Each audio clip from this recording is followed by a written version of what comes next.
Okay, we all know the world has gone just about completely digital and the CRA is no exception.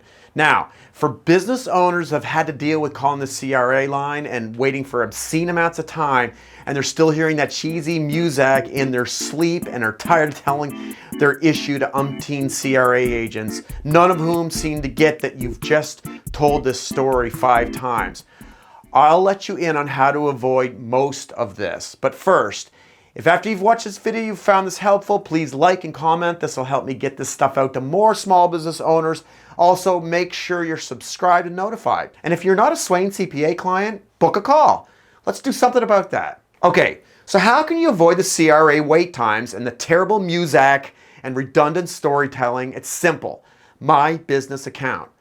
Getting registered for this account will allow you to take care of most of the mundane stuff you can very easily do yourself in seconds. And some of these things include filing your HST return, updating your address.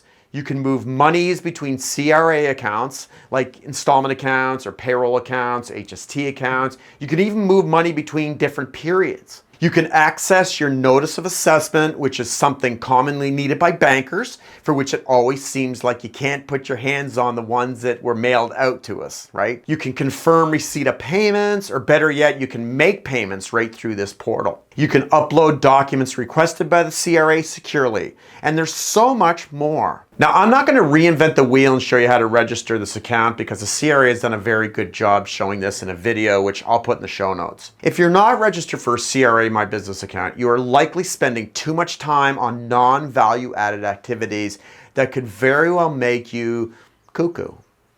That's it. We'll see you next week.